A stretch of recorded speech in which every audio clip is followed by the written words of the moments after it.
O meyana şu arada bir çalmalı heyvallı oluyor.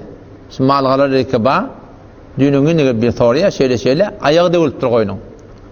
Otomoni tebabat ediptirle, emal ediptirle.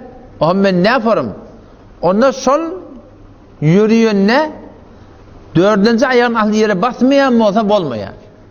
Evet der basmayan mı olsa onda müşkül yok. Bir sürü koyunla oluyor. Atan tandıraklaptı, yürüyüp bilinak. Öldürecek yerine yürüyüp gelip bilmeyen olsa da yine de bolmaya. Bayit yürüyüp gelmesi da.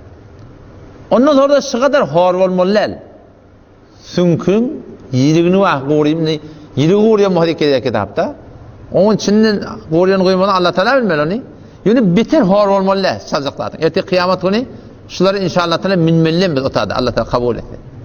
Şol ortamiyane kemez kemler mi? Şunu bakmaklık gerek Müslüman da. Ondan sonra da gözlerinin birden biri eğer kör olsa, görmeyen olsa yine de şol kurbanlıklığa yaramayan.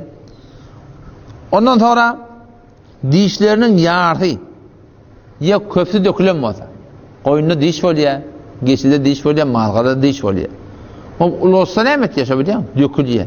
Onun için yarı dökülen olsa yarından ken bir iki tane daş tepiptir, bir daş tepiptir şey. Ya da kullan kofuttur da yani.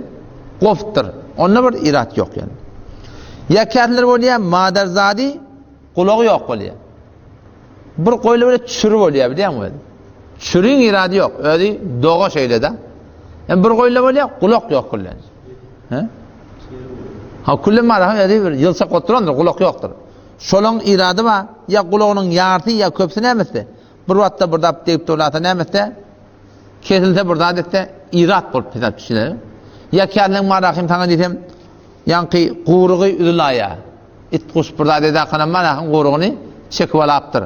Şu tuğratında bolmuyor. Ya hayvanın burnu irat tamam ya emceği bir kesilen ya kamil kuyruğu da marahim bir şu tuğratında irat bolsa şu tuğratında da bolmuyor.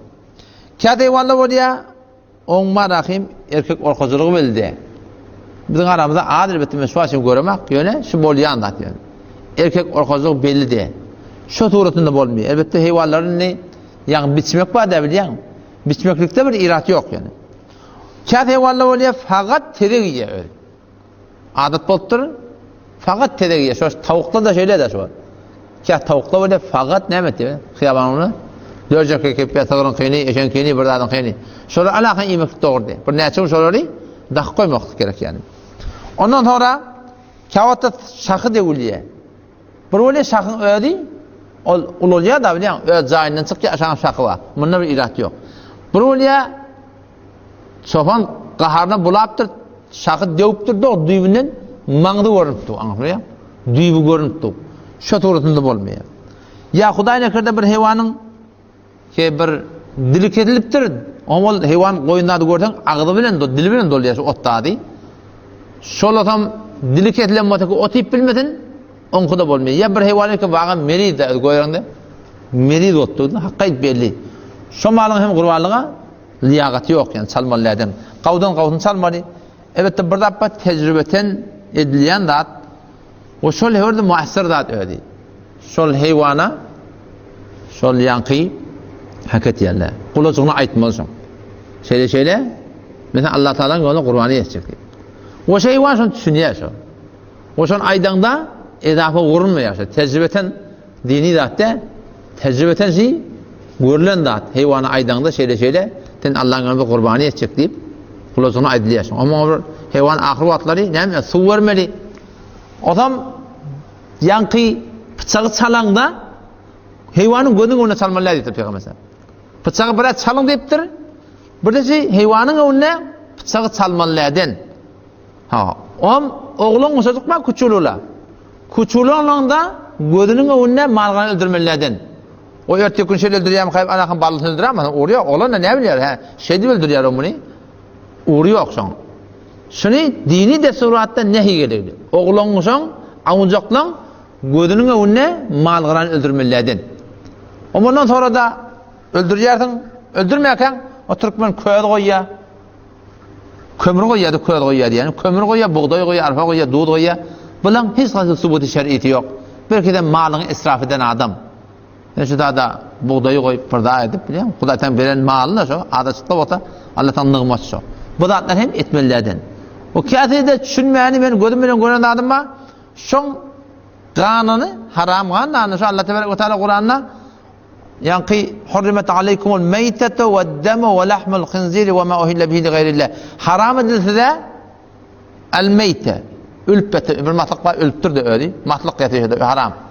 Bula haram edildi. Ve'd-dam damak ganma şida haram edildi. Ve lahmul khinzir doňunyň eti haram. Allah'dan gari at tutulýar. Şu goýun behwatine taň ýoluna. Şida 4 saat haram. Şu 4 satyň biri damak gan. Şu damak gany Allah Teala doňuny bilen bilecek etdirsin ady. Doňunyň haramlygy bilen bilecek etdirsin.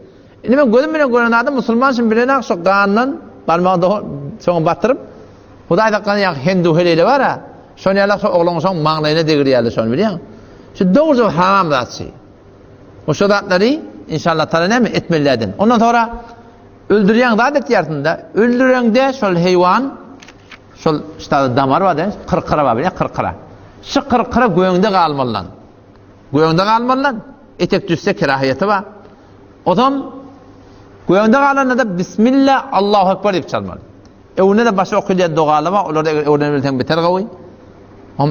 Kemezken bismillah Allahu ekber diýip şonu şeýdikde alakanda çalmaly. Odam awal iki tamar ketirýär. Ortasından toranda gapdallakyle. Ta jany çykýan çağda şeýle boynuny qart edip agyrda ýadyrýandyrlar. Jan çykyp bir tandyramadan galýança şonu ýadyrmalydan. Ýoksa şu kerahiýeti bar, dogry däş ýani.